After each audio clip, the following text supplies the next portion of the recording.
setelah kami dari panitia Tuhan akan melaksanakan acara penyembelihan lebih kurang jam 9:30 atau jam 8:30. Dan selanjutnya untuk pelaksanaan surat Id pada pagi hari ini, jadi yang berbeda sudah berfakih, yaitu Al-Ustaz Musni Bambun SPDI Al-Hafiz.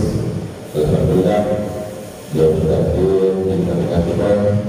Kemudian imam akan dipimpin oleh Bapak Ghazali dan Alhamdulillah oleh saya sendiri. Kemudian sebelum kami tutup, kami mohon kepada seluruh jemaah yang membawa HP atau alat radio panggilan selama berlangsungnya pelaksanaan salat Id, kami mohon untuk sementara dapat dinonaktifkan demi kebersihan dan kelancaran salat Id pada pagi hari ini. Kemudian kita saja dapat kami sampaikan lebih kurang kami mohon maaf. Akhirnya kami sudah berakhir. Wassalamualaikum warahmatullahi wabarakatuh. Allahu Akbar, Allahu Akbar, Allahu Akbar, Allahu Akbar, Allahu Akbar, Allahu Akbar, Allahu Akbar, Allahu Akbar, Allahu Akbar, walillahil hamd. Alhamdulillah, alhamdulillahillazi ja'ala yawmil 'idil adha wa nashur alaina bihasilil jama'ah majratul jannah wa insyaallah bi rahmat wa hidayah al madinatul batam ahmadu subhanahu wa ta'ala asyhadu an la ilaha illallah wahdahu la syarika lah wa asyhadu anna muhammadan abduhu wa rasuluh. Allahumma salli wa sallim wa barik ala sayyidina Muhammad wa ala ali wa sahbihi rasulillahi ajma'in, amma ba'd. Fa ya ayyuhal muslimun ittaqullah haqqa tuqatih wa la tamutunna illa wa antum muslimun. Wa qala Allah ta'ala fil Qur'anil Karim wastaqal qailin a'udzu billahi minasy syaithanir rajim. Bismillahirrahmanirrahim. Inna a'tainakal kautsar fasholli lirabbika wanhar inna syani'aka huwal abtar. Sadaqallahul azim wa sadaqa rasulun nabiyul karim wa lan wala zalik min syahidin wa syakirin walhamdulillah rabbil alamin. Hadirin dan jamaah salat Idul Adha Majratul Jannah yang insyaallah mudah-mudahan menjadi penghuni-penghuni surga Allah Subhanahu wa taala. Bersyukur kita kepada Allah Subhanahu wa taala dan mengucapkan alhamdulillah. Pada pagi hari ini Ahad 10 Zulhijjah 1443 Hijriah, Allah beri kita sehat, kesehatan, panjang umur, terlebih-lebih suatu hidayah iman dan Islam, sehingga kita dapat melangkahkan kaki, mengayunkan tangan di rumah Allah Subhanahu wa taala ini. Alhamdulillah telah kita laksanakan salat Idul Adha secara berjamaah. Mudah-mudahan salat Idul Adha kita tadi terima oleh Allah Subhanahu wa taala. Amin amin ya rabbal alamin. Salawat dan terlin salam agar tidak angkat lalai dalam sesuatu majelis yang mulia ini. Kembali kita kirimkan kepada junjungan kita, keharibaan baginda Rasulullah sallallahu alaihi wasallam. Biqaulina Allahumma salli ala sayyidina Muhammad wa ala ali sayyidina Muhammad. Mudah-mudahan dengan serinya kita berselawat, kita semakin cinta kepada Rasulullah sallallahu alaihi wasallam, sehingga kita mudah mengamalkan sunnahnya. Man ayya sunnati faqad ahabbani wa man ahabbani faqad jannah. Barang siapa yang menjalankan sunnahku, berarti ia cinta kepadaku, dan barang siapa yang cinta kepadaku, maka ia akan bersamaku nanti di dalam surga Allah Subhanahu wa taala, wa insyaallah taala bi rahmatillah wa karamati minal alamin. Hadirin sidang jamaah salat Idul Adha Madinatul Jannah yang dimuliakan Allah Subhanahu wa taala. Sejak hari raya Idul Adha yaitu tanggal 10 Zulhijjah hari ini hingga terbenam matahari tanggal 13 nanti yang dinamakan hari tasyrik, alias 4 hari berturut-turut kita dalam suasana Idul Adha yang membayangkan kebesaran Allah dan keagungannya serta kecil dan lemahnya kita sebagai makhluk Allah yang ada di permukaan bumi ini. Pada hari tersebut umat Islam membaca takbir, tahmil, tahlil kepada Allah dengan kebesarnya dan keagungannya. Dengan ucapan takbir, tahmil dan tahlil yang kita ucapkan bersama-sama, yang pada waktu itu kita berangkat ke tempat solat yang seperti yang dijalankan pada hari ini.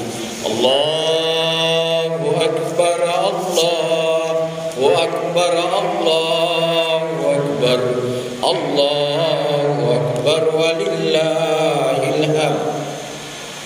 Sebelumnya yaitu pada tanggal 9 Zulhijjah kita diperintahkan beribadah puasa sunnah yang mempunyai fadilah dan keutamaan yang sangat besar bagi siapa saja yang mengerjakannya. Dan hadis riwayat Muslim, Rasulullah sallallahu alaihi wasallam bersabda, "Shaumu yaumul arafah yakunu aytaman siyami wal mustaqbala," yang artinya puasa hari Arafah itu menghapus dosa 2 tahun, yaitu dosa 1 tahun yang lalu dan dosa 1 tahun yang akan datang. Denyut jantung menyentuh kalbu yang fitrah, membuat kita larut semakin tak berdaya. Hari kemenangan dan kebahagiaan, rasa haru karena itu kita kembali merenungkan perjuangan, pengorbanan yang selalu seiring dengan kehidupan manusia. Begitu mulianya ibadah haji dan kurban. Hari ini jamaah haji di berbagai penjuru dunia sedang mabil di Mina untuk melontar jumrah. Melontar jumrah adalah simbol perlawanan kepada semua bentuk kemungkaran dan kezaliman di muka bumi ini. Pahlawan kepada kejahatan iblis dan setan yang terlaknat, yang tak akan pernah berhenti menggoyangkan bahkan menghancurkan harta dan martabat manusia. Banyak orang yang mulus dan lulus ketika menghadapi ujian kemiskinan. Namun demikian banyak orang yang gagal, kehilangan harkat martabat manusia karena mereka diuji dengan kecukupan dan kemewahan. Allahu Akbar, Allahu Akbar, Allahu Akbar, Allahu Akbar, walillahil hamd. Sejak tergelincirnya matahari tanggal 9 Zulhijjah kemarin, seluruh calon jamaah haji di berbagai penjuru dunia mereka melakukan ibadah wukuf di padang Arafah Al-Makkatul Al-Mukarramah dengan hanya berpakaian 2 helai kain putih yang tidak berjahit. Hal itu merupakan simbol fitrah kejadian manusia, bahwa manusia dilahirkan dalam keadaan tidak berpakaian, tidak serta-merta membawa harta benda dan ilmu pengetahuan, dan akhirnya manusia akan kembali menghadap Sang Allah Pencipta Rabbul Alamin. Fa'ina tazahabu, hendak kemana engkau pergi? Dari ungkapan yang cerdas itu tersirat pula sejumlah pertanyaan. Kemana engkau habiskan masa mudamu? Kemana engkau belanjakan harta bendamu? Untuk apa kau gunakan umurmu selama ini? Rasulullah sallallahu alaihi wasallam mengingatkan kita semua bahwa manusia di dunia ini bagaikan musafir yang hanya beristirahat sejenak. Apakah di bawah pohon rindang atau di kolong langit, di bawah teriknya panas atau curahan hujan. Namun yang pasti jamaah rahimakumullah, perjalanan berlanjut terus, detik demi detik berganti sampai akhirnya, suka atau tidak suka, mau tidak mau, detik demi detik jawabannya adalah inna lillahi wa inna ilaihi raji'un. Sesungguhnya kami milik Allah dan sesungguhnya kepada Allah kami dikembalikan. Di hari Arafah kemarin, para jamaah haji mereka telah berserah diri di hadapan Allah secara total. Tidak ada ucapan kecuali istighfar. memohon ampun kepada Allah, berzikir sebanyak-banyaknya, diiringi dengan kalimat thayyibah. Labbaik Allahumma laka labbaik, labbaik la syarika laka labbaik, innal hamda wan ni'mata laka wal mulk la syarika lak. Wahai Allah, aku datang memenuhi panggilanmu, aku datang memenuhi panggilanmu, tiada sekutu bagimu. Aku datang memenuhi panggilanmu, sesungguhnya segala puji, nikmat dan segala kekuasaan adalah milikmu, dan tiada sekutu bagimu. Kalimat thayyibah yang demikian melambangkan bahwa setiap jamaah haji yang berada di tanah haram Al-Makkatul Mukarramah, mereka telah menyandang gelar kehormatan Zuyufullah, Zuyufur Rahman, yang berarti mereka adalah tamu-tamu Allah, para tamu yang disayang, yang dicintai, dimuliakan Allah. Sungguh kasih sayang Allah maha dahsyat. Oleh karena itu majlis Idul Adha hendaknya kita mendoakan mereka. Allahumma ja'alnahu hajjam mabrura wa sayyam mashkura wa samba maghfura wa amalan shalihah makbula wa tijakal tambura innaka antas samiul alim. Ya Allah, karuniakanlah kepada mereka haji yang mabrur, dan sempurnakan sa'inya dan ampunan dosa mereka, dan terimalah segala amal solehnya, serta limpahkan kepada mereka sumber kehidupan, usaha yang tak pernah merugi. Sesungguhnya Allah maha mendengar lagi maha mengetahui. Alangkah mulianya jamaah rahimakumullah jika setiap muslim senantiasa berdoa, ya Allah, panjangkanlah umurku dan agungkanlah amalku. Semoga kematian tidak datang kepadaku sebelum aku menunaikan ibadah haji ke tanah haram. Bahkan berilah aku kelonggaran untuk berhaji berulang kali. Hamba Allah rahimakumullah, kenikmatan keberkahan ibadah haji tak mungkin dapat dilukiskan dengan lisan atau dijelaskan melalui akal pikiran.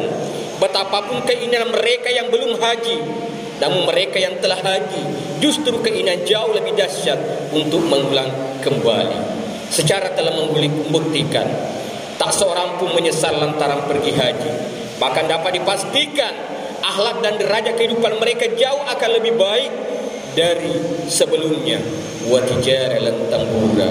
Demikian itulah hikmah dari sebuah doa, wa tijara lan tambura, kanugrahan kepada kami ya Allah, sumber kehidupan, sumber rezeki yang tak pernah merugi.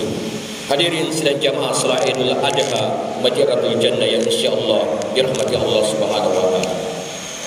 Hakikat manusia adalah makhluk yang tidak berdaya kecuali orang yang mendapat hidayah dan pertolongan Allah. Sedangkan untuk mendapatkan hidayah dan pertolongan Allah itu, maka manusia dalam menempuh hidup harus berjuang dan berkorban menurut syariat Islam dan sunnah Rasulnya. Berbahagialah kaum muslim dan muslimat, hamba Allah yang mengikuti sunnah Nabiullah Ibrahim alaihissalam, umat Islam yang bermukim di luar kota Mekah sejak tanggal 9 Zulhijjah kemarin telah menyambut Idul Adha dengan berpuasa Yaumul Arafah, puasa hari Arafah. Bahkan sejak terbit fajar dini hari tanggal 10 Hijjah kita masih menahan atau berpuasa hingga usai salat Idul Adha nanti. Dalam pelaksanaan ini, penyembelihan hewan kurban pada salat Idul Adha dan ketika hari tasyrik nantinya 11, 12, 13 merupakan kewajiban bagi orang yang mampu. Rasulullah sallallahu alaihi wasallam bersabda, "Man wajada sa'atan fala yudahin wala yuqarribana musallana." Barang siapa yang mampu menyembelih kurban, ada hartanya, lalu mereka enggan tidak mau berkorban, maka janganlah mereka mendekati rumahku, yakni rumah Allah, masjid-masjid, untuk melaksanakan sholat. Sesungguhnya kami telah banyak memberikan nikmat kepadamu, maka dirikanlah sholat dan berkorbanlah. Inna atainakal kautsar wa sholli rabbika wanhar inna syani'aka huwal abtar. Idul Kurban adalah hari raya yang besar daripada umat Islam, yang menekankan betapa pentingnya arti perjuangan dan pengorbanan menggapai ridha Allah. Bukan perjuangan pengorbanan yang syarat dengan kehidupan berpoya-poya untuk menghancurkan keridhaan Allah. Perjuangan pengorbanan yang diajarkan Islam adalah pengorbanan yang tidak pernah sia-sia sepanjang masa. Penyembelihan hewan kurban adalah wujud ketaatan dan kecintaan kita, keteladanan kita kepada Nabi Ibrahim alaihissalam. Dalam sejarah umat manusia, Nabi Ibrahim adalah super teladan dalam berkurban.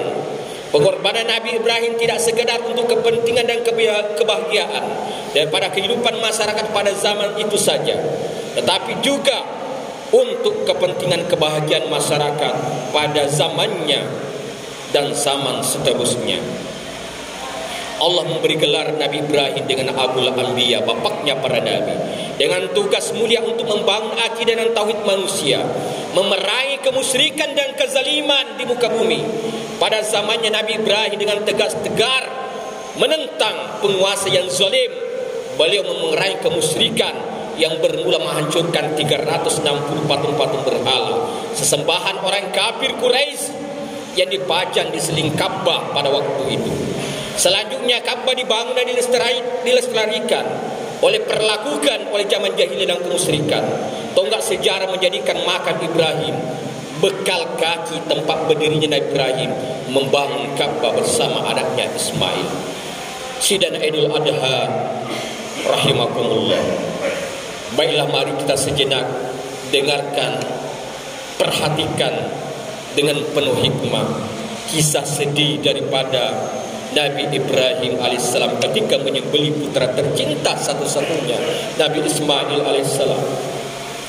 Diceritakan Nabi Ibrahim merupakan salah satu Nabi Allah yang wara dan cinta kepada Allah. Pada suatu ketika Nabi Ibrahim berkurban 1000 kambing, 300 sapi dan 100 onta ke jalan Allah untuk bagaimana membuat orang-orang dan para malaikat terheran-heran. Beliau berkata, setiap apapun yang membuat aku dekat dengan Allah, maka tidak ada sesuatu yang berharga bagiku.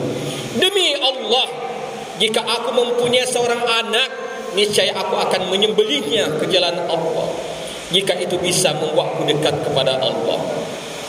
Waktu pun berlalu, hari silih berganti. Beliau pun lupa akan ucapan yang telah dikatakan. Ketika beliau berada di Baitul Muqaddas, beliau memohon kepada Allah agar dikaruniakan seorang anak. Kemudian Allah pun mengabulkan permohonan beliau.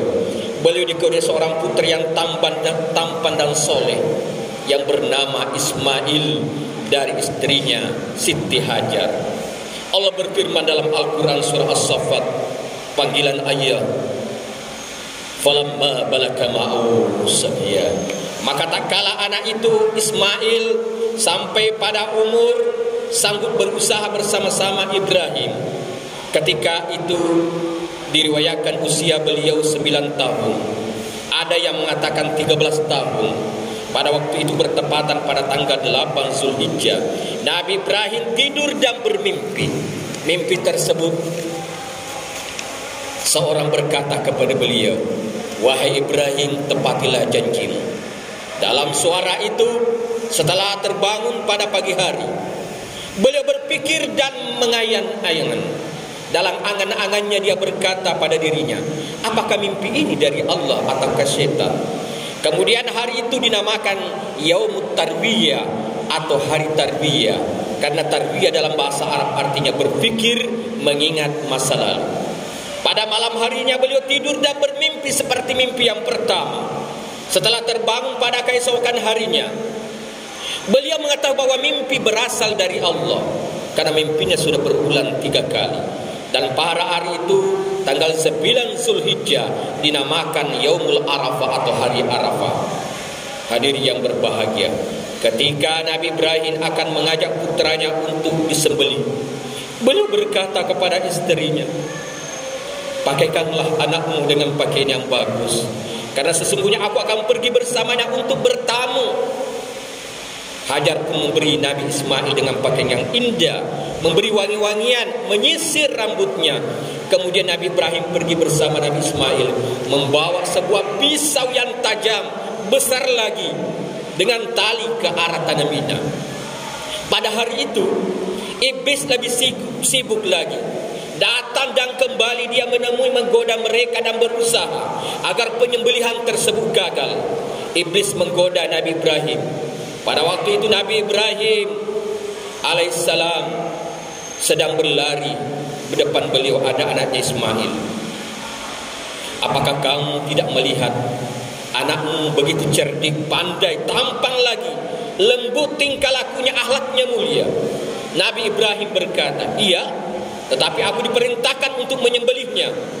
Iblis pun tak kuasa menggoda Nabi Ibrahim meski dengan 1000 godaan. Kemudian ia pergi menemui Hajar dan berkata, wahai Hajar, bagaimana bisa kamu duduk di sini sedangkan Ibrahim pergi bersama anakmu untuk menyembelihnya? Hajar berkata, kamu jangan dusta kepadaku. Mana ada seorang ayah yang tega menyembelih putranya? Iblis menjawab, lalu untuk apa Ibrahim membawa pisau besar dan tali? Hajar bertanya, untuk alasan apa ia menyembelihnya? Iblis menjawab, ia menyangka bahwa Tuhannya telah memerintahkannya untuk menyembelih anaknya. Hajar berkata, seorang nabi tidak pernah diperintahkan untuk kebatilan, dan aku akan selalu percaya padanya. Nyawaku sebagai tebusan dan atas perkara itu. Maka bagaimana dengan anakku? Tentu ia pun demikian, dengan beribu-ribu rayuan dan godaan. Tetapi iblis tak kuasa menggoda Hajar, kemudian pergi menemui Nabi Ismail dan menggodanya. Kamu sangat senang sekali bermain-main, tetapi ayahmu membawa pisau besar, membawa tali untuk menyembelihmu. Nabi Ismail berkata, kamu jangan berbohong kepadaku. Ayahku tidak akan menyembelihku. Iblis berkata, ia menyangka bahwa Tuhannya telah memerintahkan untuk menyembelihmu. Nabi Ismail berkata, aku akan selalu tunduk dan taat atas perintah Tuhanku. Saat iblis akan melontarkan kembali perkataannya untuk menggodanya, Nabi Ismail mengambil batu-batu dan melempar kepada iblis sehingga mengenai mata kiri iblis. Kemudian iblis pun pergi dengan kecewa dan putus asa. Nah, pada tempat Allah mewajibkan lontar jumrah, pada saat ini juga ia dikerjakan oleh jamaah haji untuk melaksanakan hal itu. Setelah sampai di tanah Mina, jamaah sholat Idul Adha rahimakumullah, Nabi Ibrahim berkata kepada putranya sesuai dengan termaktub dalam Al-Quran surah As-Saffat ayat 102, ya bunayya inni ara fil manami anni asbauka fandur maza tara. Wahai anakku, sesungguhnya aku melihat dalam mimpi bahwa aku menyembelihmu. Bagaimana pikiranmu? Bagaimana pendapatmu wahai anakku? Maksudnya adalah Nabi Ibrahim meminta kepada putranya Nabi Ismail, bagaimana pendapat Nabi Ismail menyikapi mimpi tersebut. Mimpi seorang Nabi adalah hak, benar. Apakah Nabi Ismail bisa bersabar atau minta maaf sebelum dilaksanakan penyembelihan? Ini merupakan ujian diberikan Nabi Ibrahim kepada Ismail. Apakah Nabi Ismail bisa taat atau tunduk atau sebaliknya? Nabi Ismail menjawab sesuai yang termaktub dalam Al-Quran, ya abati ifal ma tu'maru satajuduni insyaallah minas sabirin. Wahai ayahku, lakukanlah apa yang diperintahkan kepadamu, insyaallah engkau akan menemuiku termasuk orang yang sabar. Ketika Nabi Ibrahim mendengarkannya, beliau menyadari bahwa Allah mengabulkan doanya. Rabbi habli minas solihin, ya Tuhanku, anugerahkan kepada aku seorang anak yang termasuk orang yang soleh. Kemudian beliau memuji Allah. Kemudian Nabi Ismail berkata, wahai ayahku, aku berwasiat kepadamu beberapa perkara. Ikatlah tanganku dengan kencang agar aku tidak goyah, karena itu adalah menyakitiku nanti ketika ayah menyembelihku. Letakkanlah wajahku di atas bumi agar engkau tidak memandangku sehingga engkau merasa belas kasihan, wahai ayah. Tutuplah pakaianku ayah, agar darahku tidak mengotori daripada pakaianku sehingga ibuku nanti melihat pakaianku. Karena itu ia nanti bersedih. Tajamlah bibir pisau besarmu dan percepatlah dalam menyembelih leherku agar terasa lebih ringan, karena sesungguhnya kematian itu sangat menyakitkan. Berikanlah pakaianku kepada ibuku sebagai pengikat dariku. Sampaikan salam dariku, katakan kepada ibu sebagai pengingat dariku, bersabarlah atas perintah Allah. Jangan engkau menceritakan kepada ibuku bagaimana engkau menyembelihku, bagaimana mengikatku ayah. Jika engkau melihat seorang bocah sepertiku, maka jangan engkau memandangiku sebagai orang yang bersedih. Nabi Ibrahim berkata, baiklah wahai anakku, semoga pertolongan selalu menyertaimu atas perintah Allah wahai anakku. Falamma asbala walasakau li jambi. Tak kala keduanya telah berserah diri dan Ibrahim membaringkan anaknya di atas pelipisnya, Nabi Ibrahim membaringkan Nabi Ismail untuk disembelih seperti layaknya kambing, seperti layaknya kerbau. Dan kejadian itu terjadi atas batu besar di tanah Mina. Nabi Ibrahim pun meletakkan pisau besar di leher putranya. Akan tetapi atas kehendak Allah, pisau tersebut tak mampu memotong leher Nabi Ismail, bahkan menggores pun tidak bisa. Allah membuka tutup mata dari semua malaikat langit dan bumi sehingga mereka mengetahui kejadian tersebut. Kemudian mereka berlutut dan bersujud kepada Allah. Kemudian Allah berkata, lihatlah kalian semua kepada hamba-Ku bagaimana dia menebaskan pisau besar pada leher anaknya karena mengharapkan ridha-Ku. Sedangkan kalian berkata ketika Aku berkata, atajalu fiha ma yufsidu fiha wa yasbiqu dima wa nahnu nusabbihu bihamdika wa nuqaddis. Ini jailun fil ardi. Wahai Allah, sesungguhnya Aku menjadikan seorang khalifah di atas bumi ini. Malaikat-malaikat berkata, mengapa engkau akan menjadikan khalifah di muka bumi ini yang akan membuat aja kerusakan nantinya, menumpahkan darah manusia? Maka padahal kami selalu bertasbih, kata malaikat, tapi Allah berkata, Aku lebih mengetahui, Maha Suci Allah. Nabi Ismail kembali berkata, wahai ayahku, engkau telah melemahkan kekuatanku karena cinta kepada Aku, sehingga engkau tidak kuasa untuk menyembelihku ayah. Kemudian Nabi Ibrahim mencoba menggeserkan pisau besar itu kepada batu. Tiba-tiba batu itu terbelah menjadi dua. Begitu tajamnya pisau Nabi Ibrahim. Ia terheran-heran, namun kuasa Allah, pisau itu berkata, ketika Nabi Ibrahim berkata kepada pisau, mengapa engkau tidak mau memotong leher Ismail? Pisau berkata, ini semuanya karena perintah Allah. Allah melarang saya memotong leher Nabi Ismail. Allahu Akbar walillahilhamd. Hadirin sidang jamaah dimuliakan Allah Subhanahu wa taala. Ini pelajaran bagi kita semua. Bagi kita yang sudah mampu, ada rezeki kita, hanya mengorbankan daripada sebagian harta kita untuk membeli hewan kurban. Tidak ada permasalahan. Setiap bulannya kita bersepakat bersama-sama untuk bagaimana untuk menyumbang, dan akhir tahunnya kita berkurban di jalan Allah. Allah menerima daripada korban kita. Mudah-mudahan daripada saudara kita yang berkorban hari ini diterima korban yang merupakan kendaraan di akhirat, yang bulu-bulunya menjadi tasbih-tasbih, darahnya yang menetes di bumi menjadi pahala. Dan bagi kita yang belum berkorban, belum diberikan rezeki, semoga kita juga diberikan rezeki oleh Allah Subhanahu wa taala bisa berkorban, dan insyaallah kita dapat menunaikan nanti ibadah haji ke Baitullah seperti saudara-saudara kita. Barakallahu lakum fil Qur'anil Karim wa nafa'ani wa iyyakum minal ayatil hakim wa taqabbal minni wa antum tilawatus samiul alim. Aqulu qouli astaghfiruhu innahu wal ghafurur rahim.